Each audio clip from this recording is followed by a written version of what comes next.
ফিলিস্তিনে 1 লক্ষ মুসলমানকে হত্যা করেছে 1 বছরে। 1 বছরে 10,000 মুসলমানের লাশ উদ্ধার করতে পারে নাই। লাশের গন্ধে ওখানে যাওয়া যাচ্ছে না। প্রতিদিন 70-80 জন মানুষ মারা হচ্ছে। ওই যে ত্রাণ শিবিরে ক্ষুধার্ত মানুষ যাচ্ছে, হাতে একটা বাটি নিয়ে বা একটা কিছু নিয়ে, একটা গ্লাস নিয়ে পানির জন্য, সেখানে গুলি করে মারা হচ্ছে তৃষ্ণার্ত ক্ষুধার্ত মানুষদেরকে। আশেপাশে মুসলমান রাষ্ট্রগুলি, আপনি জানেন ইসরায়েলের আয়তন কত? 27,000, মাত্র 27,000 বর্গ মাইল। খোঁজ খবর নিয়ে দেখবেন ইসরায়েলের জনগোষ্ঠী কত, সব মিলিয়ে 80-90 লাখ। আর এক ঢাকা শহরের মানুষ আছে 4 কোটি। ইসরায়েলের আয়তন 27,000। আর আপনারা মুসলমান, ওখান থেকে কাজাকিস্তান, ওখান থেকে মধ্য আফ্রিকা শুরু করে ওখানে কাসাব্লাঙ্কা, এখান থেকে ইন্দোনেশিয়া শুরু করে পুরো মুসলমানদের প্রায় আয়তন হচ্ছে 3,22,00,000 বর্গ মাইল। 3.5 কোটি। বিশ্বের সমস্ত স্থলভাগের 22.5% তোমরা। 200 কোটি মুসলমান। পৃথিবীর যত তেল সম্পদ 70% মুসলমানের পায়ের নিচে। ইউরেনিয়াম, যে ইউরেনিয়াম দিয়ে বোমা বানায়, 15 থেকে 20% মুসলমানদের পায়ের নিচে। 120টা সমুদ্র বন্দর তোমাদের। সেই বন্দর আব্বাস থেকে শুরু করে সারা দুনিয়া বিখ্যাত 120টা সমুদ্র বন্দর তোমাদের। পৃথিবীর 40 থেকে 50% পণ্য রপ্তানি হচ্ছে, আমদানি হচ্ছে তোমাদের বুকের পাশ দিয়া। তোমরা মাত্র 1 কোটি জনগোষ্ঠীর ইহুদির হাতে মার খেতে খেতে খেতে এটা প্রতিবাদ করতে পারছো না, এটা প্রোটেস্ট করতে পারছো না। তোমরা কি আল্লাহর প্রিয় বান্দা? তোমরা কি আল্লাহর বান্দা? কি নিষ্ঠুর কথাবার্তা। ডোনাল্ড ট্রাম্প বলে কি, ইরানের প্রেসিডেন্টকে, ওনাকে বাঁচাই দিলাম, আমার একটা ধন্যবাদও দিল না।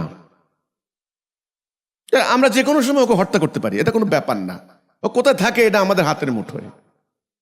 12 দিনের হামলায় পুরো ইরানকে কাবু করে দিয়েছে। আমাদের দেশের কিছু মিডিয়া প্রচার চালাচ্ছে, কারণ এই দেশের মানুষ খায় বেশি হলো, ইসরায়েলে কি ক্ষতি হচ্ছে এটা দেখতে ভালোবাসে ওরা। এই জন্য আমাদের দেশের মিডিয়াগুলি ওই লাইনে, যেদিকে মানে বৃষ্টি সেদিকে ছাতা ধরছে আর কি। রিয়েল সংবাদ জনগণকে দেখানো হয় নাই।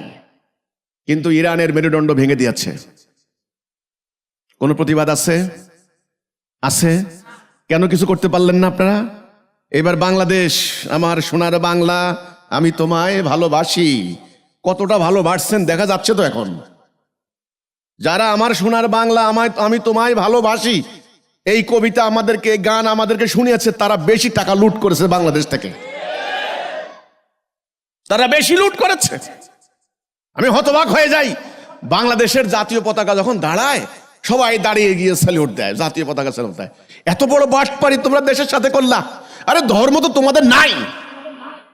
গত কয়েকদিনের ঘটনা, জননেতা চেয়ারম্যানকে ন্যাংটা করে ধরে রাস্তা রাস্তা ঘুরিয়েছে।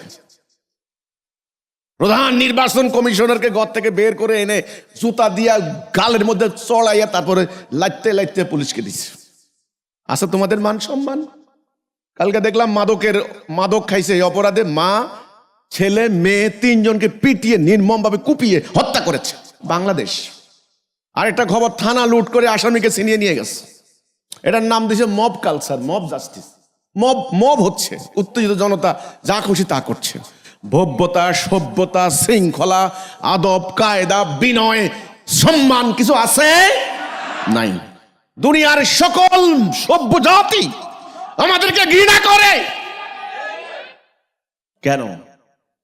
কয়দিন পর পর আন্দোলন হয়, কয়দিন পর পর বিক্ষোভ মিছিল হয়, কয়দিন পর পর বিপ্লব হয়, কয়দিন পর গণতন্ত্র উদ্ধারের আন্দোলন হয়।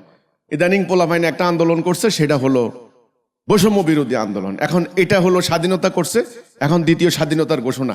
স্বাধীনতা একবার হলো 47-এ, একবার হলো 71-এ, একবার হলো 24-এ। আগামী দিনে আরেকটা স্বাধীনতা হওয়ার জন্য সবাই চেষ্টা করতেছে। হবে না। তাহলে ভেতরে এবং বাহিরে এই যে অশান্তি, এই যে অন্যায়, এগুলি দেখার পর যদি আপনাদের কারো ভেতরে কোনো অনুভূতি জাগ্রত না হয়, তা আপনাদের সামনে কথা বলে কোনো লাভ নাই। পরিস্থিতিকে আগে অনুধাবন করেন, কোন যুগে আমি আইসা পড়লাম, কোন টাইমে আমরা বসবাস করছি। বনে আগুন লাগলে, আমি বলেছি বনে আগুন লাগলে নিকৃষ্ট প্রাণী বান্দর, হনুমান, ওরা পর্যন্ত বাচ্চাকে কোলে নিয়ে ভাগে, এই বন পোড়া যাবে, আমার বাচ্চা মারা যাবে। ঠিক আছে, শিয়াল, কুকুর, জানোয়ার, হায়না, ওরা দাঁত দিয়ে কামড়ে ওদের বাচ্চাকে নিয়ে পালায়। বনে আগুন লাগছে, আর আপনারা আল্লাহর খলিফা, প্রতিনিধি, আপনাদের কোনো বোধ শক্তি নাই। আপনারা খাচ্ছেন, ঘুমাচ্ছেন, বংশবৃদ্ধি করছেন, বাচ্চার স্কুলে দিচ্ছেন, মনে হবে যেন কিছুই হয় নাই। আর মিসাইল যখন পড়বে, মিসাইলের গতি শব্দের গতি থেকে 10 গুণ। আপনি ঘুমানোর আগেই, ঘুম থেকে জাগতে পারবেন না, তার আগে মাটির নিচে চলে গেছেন মনে করেন।